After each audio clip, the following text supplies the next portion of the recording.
안녕하십니까. 지금부터 전기보 씨가 지은 은퇴 후 40년 어떻게 살 것인가. 저도 참 가끔 주말에 신혼부부를 위해서 줄을 서는데 사실 은퇴 후 40년이 더 살아질지도 모르겠습니다. 그래서 아마 전기보 작가가 쓴 은퇴 후 40년 어떻게 살 것인가 하는 건 이제 젊은 세대나 나이 많은 세대나 다 함께 이 부분에 대한 필요성을 아주 절실히 느끼고 있지 않나 생각됩니다. 이 책에서 보면은 그 프롤로그 중에서는 당신 인생에서 가장 좋은 날은 아직 오지 않았다. 인생 최고의 날은 은퇴 후에 찾아온다. 은퇴 후 생활이 천국이 되려면 누구와 무엇을 하며 어떻게 살 것인가를 진지하게 고민하라는 이런 큰 어떤 화두를 던지고 있습니다. 예, 여기 이제 은퇴 후 40년 어떻게 살 것인가 하는 여기에 다루고 있는 여러 분야는 은퇴 아름다운 마무리이자 새로운 시작이라는 이런 타이틀이 있고, 은퇴 후 달라지는 것들, 은퇴 후 필요한 돈 준비와 위기 관리, 누구와 더불어 즐겁게 살 것인가, 어떻게 행복하게 살 것인가, 어디에서 무엇을 하며 지낼 것인가, 이들처럼 살 수만 있다면, 이런 여러 이제 7가지의 그 장으로 나누어서 잘 설명을 하고 있습니다. 사실은 이제 이런 분야들이 다 우리가 은퇴를 하고 난 뒤에 생각을 해야 될 그런 어떤 소제목이라고 이렇게 생각이 됩니다. 그 프롤로그로서는 보면 인생이라는 여행의 새로운 출발점이 바로 은퇴다. 새로운 출발점 은퇴다. 이렇게 얘기하고 있고, 남는 시간을 잘 관리하라. 그것은 마치 다듬지 않는 다이아몬드와 같다. 그냥 버리면 가치를 알 수 없을 것이고 다듬으면 빛나는 보석이 될 것이다 하는 랄프 월도 에머슨의 말을 인용해서, 나는 은퇴를 주제로 그동안 무수히 많은 강의와 방송을 해왔다. 그중 가장 당황했던 때는 은퇴 전문가를 양성하기 위한 어느 프로그램에서 한 수강생의 질문을 받고서였다. 선생님, 그런데 은퇴란 무엇일까요? 이런 질문을 받았다고 합니다. 그래서 아마 이 작가는 은퇴에 대해서 굉장히 많은 생각을 하고, 생각의 결과가 이번에 말한 은퇴 후 40년 어떻게 살 것인가 하는 이런 제목이 나온 것 같습니다. 이제 여기서 중요한 테마로 다루고 있는 것이, 이제 여기 보면 위기의 시대, 그 이름은 중년이란 제목으로, 중년에 정말로 무서운 것은 당신이 다 성장했다는 것을 안다는 것이다. 도리스 데이가 한 말을 인용할 수 있습니다. 은퇴를 준비하고 직접 경험하게 되는 중년은 성인 중기로 40세부터 65세에 해당된다.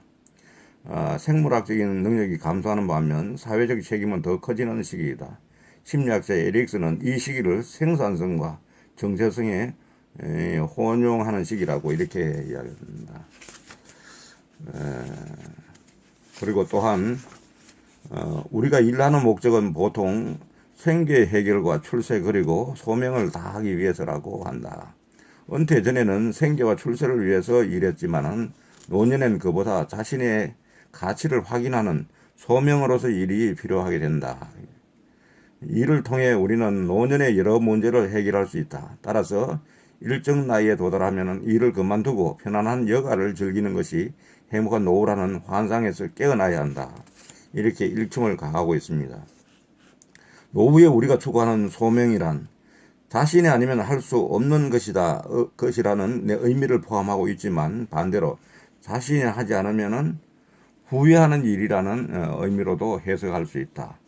버킷리스트라는 말로 회자되고 있는 항목이기도 하다. 이렇게 얘기하고 있고, 인터넷으로 4년제 학부 수업을 진행하고 있는 사이버대학의 우리 학과에는 70세의 학생이 있었다. 국회에서 공무원으로 정년 퇴직한 그의 입학 동기는 이렇다. 주변에 자산관리에 어려움을 겪고 있는 연로한 친구들이 많은데 그들의 자산관리를 해주고 싶었습니다. 결국은 이제 자기 자신을 위한 일도 중요하지만, 이제는 은퇴 후에는 남을 생각하고 남을 배려하는 일 가운데서 또 자기도 거기서 어떤 소명을 찾을 수 있을 것 같습니다.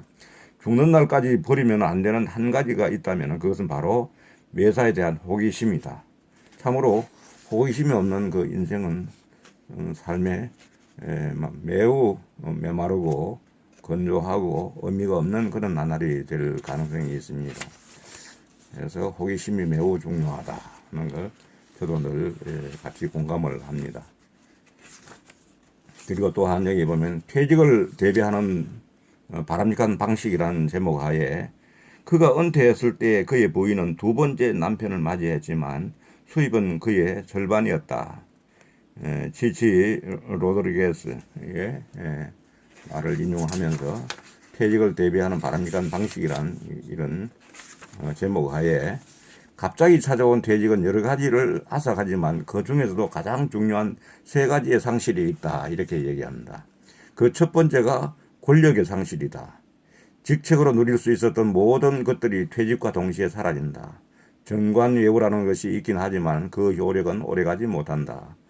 호랑이 등이란 말이 있다. 바로 정관예우는 호랑이 등과 비슷하다. 호랑이 등에 올라탄 사람은 모든 짐승들이 호랑이 등에 탄 모습 때문에 피하는 것을 자신이 무서워서 피하는 것으로 착각하는 것과 같다. 그만큼 권력을 상실함과 동시에 사회에서의 대우는 확연히 달라진다. 그 두 번째는 전문성의 상실이다. 퇴직 후에 같은 분야에서 새로운 일을 하지 않는 한 회사에서 인정받던 실력은 퇴직 후 전혀 쓸모없는 지식이 된다. 격리 전문가이거나 품질관리 담당자라든가 연구원 등의 직책들이 회사 내에서는 전문가로 인정받을 수 있지만 정작 퇴직 후에는 그 실력을 사용할 만한 기회가 주어지지 않는다. 맞는 얘기입니다. 세 번째는 자금의 상실이다. 자금. 직장을 다니는 동안 급여 통장을 모두 배우자에게 맡긴 경우라 해도 경제적인 부분에서는 나름대로 여유가 있었을 것이다. 그러나 주 소득원인 급여가 끊어지고 나면 퇴직 전처럼 그렇게 자유롭게 재무적 의사결정을 하기가 어려워진다. 위에 세 가지 외에도 몇 가지 것을 상실하게 되는데 그중 하나가 바로 후광 효과이다. 어느 직장을 다닌다는 것만으로도 자신의 신분과 정체가 결정되기 때문에 자신의 객관적 실체보다 나아 보이게 되는 신분 상승의 혜택도 더는 기대하기 어렵게 된다. 맞는 얘기입니다. 그래서 이제는 나는 어떤 인생을 살고자 하는가? 나는 어떤 삶이 가치 있는 삶이라고 생각하는가? 이 질문에 대한 답을 찾아보기 위해서 표준화된 가치관 검사를 이용하거나 집단 프로그램을 통해 알아보는 것도 좋은 방법이다. 흥미도 좋은 일을 선택하는 중요한 기준이 된다.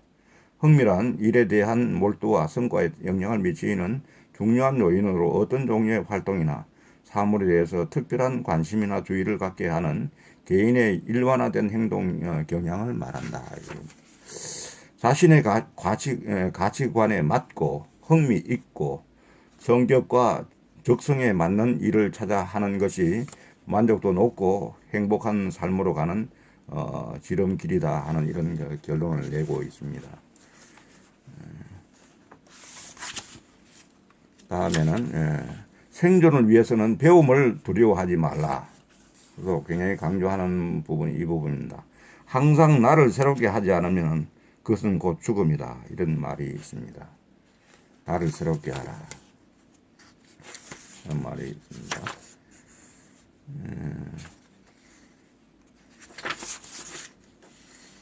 엄청난 효용, 이제 실버 세대 그 대상의 강의에서 일상생활 중 가장 불편한 것이 무엇인가 이렇게 질문해 보면은 많은 어르신들이 휴대폰 사용 방법이지요 이렇게 얘기했답니다. 휴대폰은 이제 저는 사치품이나 선택적으로 휴대하는 것이 아닌 나이나 성별의 구분 없이 사용하는 필수품이 되었다. 그리고 휴대폰이 전화 통화라는 1차적인 성능보다는 일상 업무의 대부분을 처리할 수 있을 정도로 엄청난 효용을 가진 스마트폰으로 진화하면서 도무지 그 사용법을 알 수가 없어 너무 불편하다는 것이다.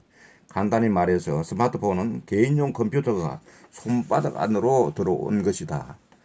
앞으로 손바닥에 있는 이 개인은 컴퓨터를 얼마나 잘 활용하냐에 따라서 그 삶의 질이나 그 삶의 어떤 그 활력이 달라진다고 하는 게 저도 같은 생각을 하고 있습니다. 그런데 인터넷을 이용할 줄 모르는 어르신들이 전화기로서의 일차적인 통화와 문자 메시지 기능도 다룰 수 없는 상태에서 인터넷보다도 상위 개념의 스마트폰을 사용한다는 것은 어려운 문제다. 이건 우리 별도로 시간을 내서 공부를 해야 되는 부분이라고 생각됩니다. SNS상에 넘쳐나는 많은 동영상 파일과 사진 편집 파일들을 매일 수많은 이들에게 다량으로 배포하는 바람에 일부 사용자들은 업무에 지장을 받는다고 아예 관계를 끊기도 한다. 이러한 자료의 생산자들이 대부분 이러한 기법들을 늦게 배운 시간에 아주 많은 시니어 계층이라는 것도 IT 사용의 적정성에 대한 시사점이 될 수 있을 것이다. 늦게 배워서 이렇게 많이 사용을 한다는 얘기겠죠. 주인 없는 먼 돈을 경계하라는 그 제하에서는 돈의 중요한 가치는 것이 과대평가된다는 사실이 있다. 헨리 루이스 맨켄이 한 말입니다. 어떤 강의에서 우리나라 사람들과 다른 나라 사람들이 사물을 판단하는 관점의 차이를 정직의 관점에서 설명하는데 참 공감되었다. 외국 사람들은 사물을 분류할 때 내 것과 우리 것과 남의 것으로 분류하는데 우리는 여기에 하나가 더 있다고 한다. 그것은 바로 주인 없는 것이다. 그러니까 내 것이거나 우리 것이거나 남의 것이 아니면 주인이 없는 것이고 그것은 먼저 갖는 사람이 임자라고 이렇게 생각한다. 이게 아니게 잘못됐다는 생각이죠. 여기 보면은 이제 재테크라는 말이 있지 않습니까? 재테크란 재산과 테크닉의 합성으로 어떻게 하면 가진 재물을 크게 불릴 수 있는가를 연구하는 것이다. 하지만 재무설계는 자신의 인생 전체에 대해 원하는 삶의 모습과 그 모습을 이루는데 필수적으로 따르는 재무적인 수지의 형태를 예측하고 대비하는 것을 말한다. 이렇게 합니다. 그 다음에 이제 같이 공유해야 될 부분을 여기에 은퇴 후에 필요한 돈 준비와 위기 관리 이런 부분 나옵니다. 여기 보면은 은퇴 후 필요한 금액은 금액은 어떻게 계산할까? 이런 부분이 나옵니다. 여기 보면은 은퇴 재무 설계란 먼저 은퇴 목표를 설정하고 이를 위해 사용할 수 있는 자원을 점검한 후 각자가 가지고 있는 독특한 위험을 측정해 이것을 극복할 수 있는 기회 요인들을 검토하고 목표와 설계 사이 차이에 대한 보완책을 찾는 과정이다. 이렇게 합니다. 세부적인 과정을 살펴보면 다음과 같다. 이렇게 합니다. 먼저 은퇴 자원의 남은 기간을 측정한다. 은퇴 지출은 일반적으로 두 가지 분야로 나눌 수 있는데 첫 번째는 의식주를 해결하기 위한 필수적인 자금이고 두 번째는 각자의 꿈에 따라 달라질 수 있는 개인적인 자금이다. 이렇게 합니다. 그리고 또한 두 번째는 보유하고 있는 위험 요소를 점검한다. 이 공통적인 문제들은 먼저 장수 위험을 들 수 있다. 바로 준비 자산에 비해 오래 살아남을 수 있는 위험을 말한다. 다음으로는 인플레이션의 위험이 있다. 이런 부분도 고려해야 된다는 것이죠. 그 다음에 과다한 의료보험, 의료비용의 지출로 은퇴 예산이 침식당하는 것이다. 마지막으로 투자 위험은 은퇴 투자 자산의 수익률이 예정했던 것보다 나빠질 위험을 말한다. 이런 부분이 있습니다. 세 번째는 분배와 세금에 대한 사항을 고려한다. 다음으로는 네 번째는 차이가 나는 요소들에 대한 해결 제휴를 만든다. 이런 게 구체적으로 이제 은퇴 자산을 우리가 준비하는 과정에서 고려해야 될 사항입니다. 그다음에 위기 상황에서는 누구와 함께 할 것인가? 은퇴 당신의 인생에서 시간이 더는 돈이 되지 않는 때 이게 은퇴라고 이야기합니다. 시간이 더 이상 돈이 될 때가 아니고 시간이 그냥 돈이 없이 그냥 흘러가는 것을 은퇴라고 하는 게 돈이 없는 게. 그전에는 그러니까 타임 이즈 머니였는데 은퇴는 타임 이즈 not money다 이렇게 얘기하는 거예요.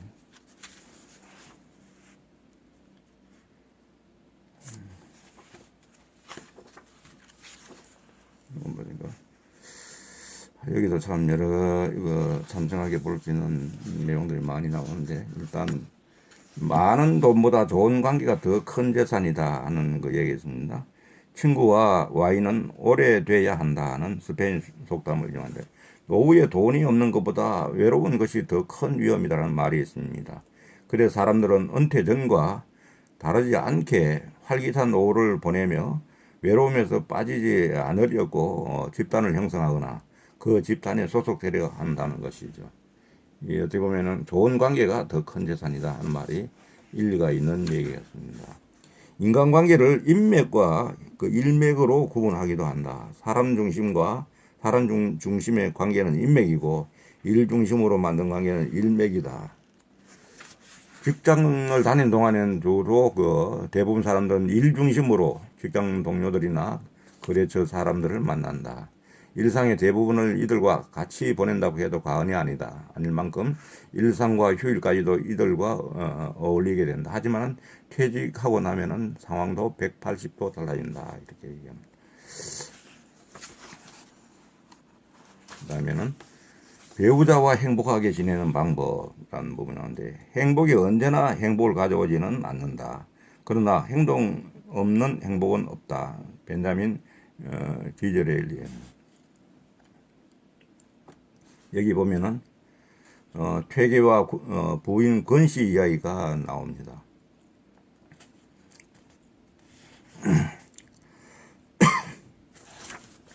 그래서 퇴계는 남몰래 아내 권씨를 불러 부인 차마 속에 배를 숨긴 이유가 이게 이제 무슨 얘기냐면은 많이 모자라는 그 부인을 퇴계 선생님이 잘 그래도 인간으로 멸시를 받지 않고 자기와 더불어 있음으로 해서 그 부인의 인격을 존중하고 그 이해하는 그런 부분들이 참으로 우리 성리학 대가로서의 그 모습을 보이는 한 사례가 되겠습니다. 그럼 스턴버그의 사랑의 삼각형 이론에 의하면은 사랑의 구성 요소를 세 가지로 설명한다. 첫 번째는 친밀감으로 가까운 정서적 지지, 이해와 신뢰, 편안함을 주는 것이다. 두 번째는 열정으로 욕망, 성적 몰입, 낭만을 의미한다. 세 번째는 개입으로 관계 결정, 관계 유지 노력, 책임과 의무 등을 말한다. 이 세 가지 요소들이 어떻게 결합하냐에 따라서 결혼 생활 방식이 달라진다. 우선 친밀감과 열정이 결합하면 낭만적 사랑이라고 하고 친밀감과 개입이 결합하면 동료애가 생기며 열정과 개입이 결합하면 얼빠진 사랑이 된다. 이게 참으로 우스개도 포함되어 있지만은 생각을 하게 하는 그런 내용입니다.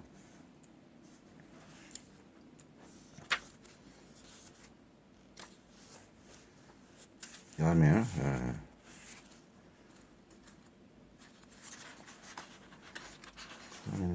집안이 평안해야 노후도 편안하다 하는 걸로 은퇴는 일을 위한 삶을 멈추고 살기 위한 일을 시작한 때이다. 무명의 현자. 참으로 현자다운 말인 것 같습니다. 은퇴는 일을 위한 삶을 멈추고 살기 위한 일을 시작한 때이다. 대단합니다.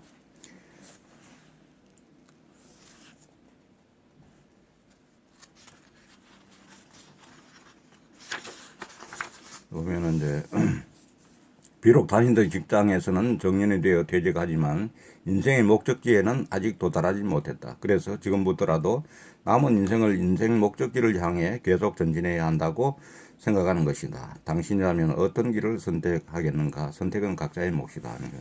남과 비교하면 행복도 줄어든다는 제아에서는 자신 스스로 행복하다고 생각하지 않는 사람 중 행복한 사람은 없다. 퍼블리리어스 사이러스의 그 명언을 옮겨놓고 있습니다. 남과 비교하면 행복도 줄어든다. 뭐 굉장히 많은 그런 소재가 있는 그런 제목입니다. 남과 비교하지 말란다. 행복론에서 엘버트 앨리스의 비교론이 있다. 행복과 불행은 우리의 삶에서 일어나는 사건들보다 그에 대한 인지적인 해석에 달려있다는 주장이다. 이 이론에 의하면 인간은 자신의 상태를 어떤 기준과 비교해 그 기준과의 긍정적 차이를 인식할 때 행복감을 느낀다.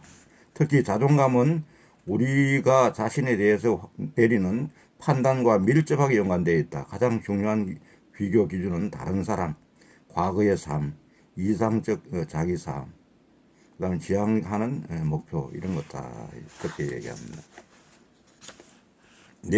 남은 내 삶의 목표는 무엇인가 하는 제목에서는 우리의 의지력을 넘어선 부분에 걱정을 멈추는 것이 행복해지는 유일한 방법이다.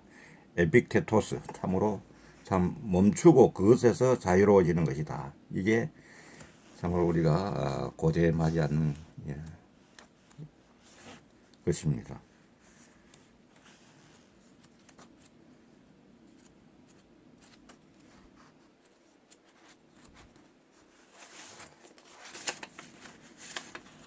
여기다 보면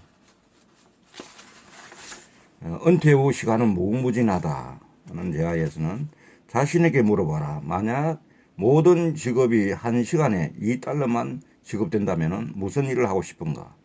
그 질문 대답하는 순간 떠오르는 첫 번째 것이 무급이라 하더라도 그 일을 시작하라. 그레그 알더리는 무급이라도 그 일을 시작하는 것이 뭡니까? 이게 가장 하고 싶은 일이죠.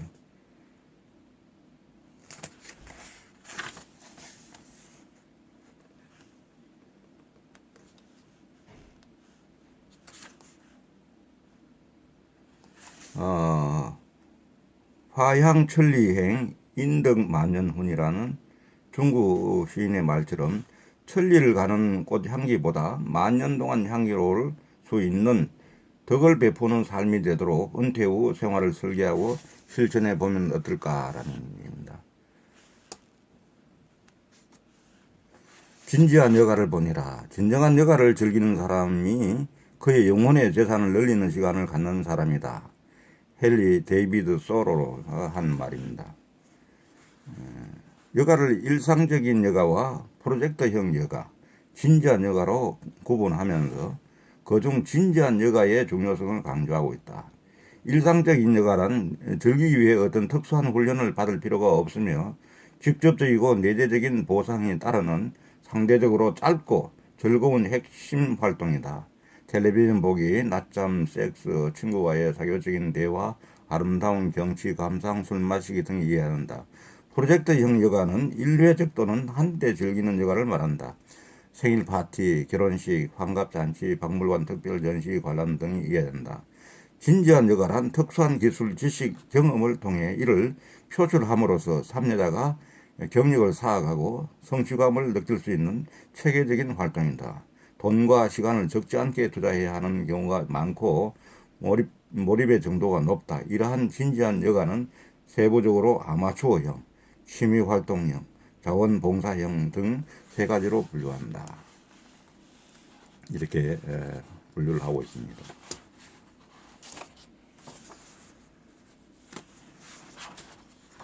그래서 아무쪼록 여기서 보면은 당신 인생에 가장 좋은 날은 아직 오지 않았다. 인생의 최고의 날은 은퇴 후에 찾아온다. 그러니까 그런 관점에서 은퇴 후 40년 어떻게 살 것인가 하는 전기보 작가의 이 책은 매우 우리에게 시사하는 바가 크다고 생각됩니다. 은퇴 자금은 은퇴 준비의 일부분일 뿐이다. 돈만 있다고 은퇴 준비가 다 되는 것은 아니다. 적은 은퇴 자금으로도 즐겁고 행복한 은퇴 생활은 얼마든지 가능하다 하는 참으로 이 귀한 책을 오늘 소개해 드렸습니다. 많은 도움 되시길 바라겠습니다. 감사합니다.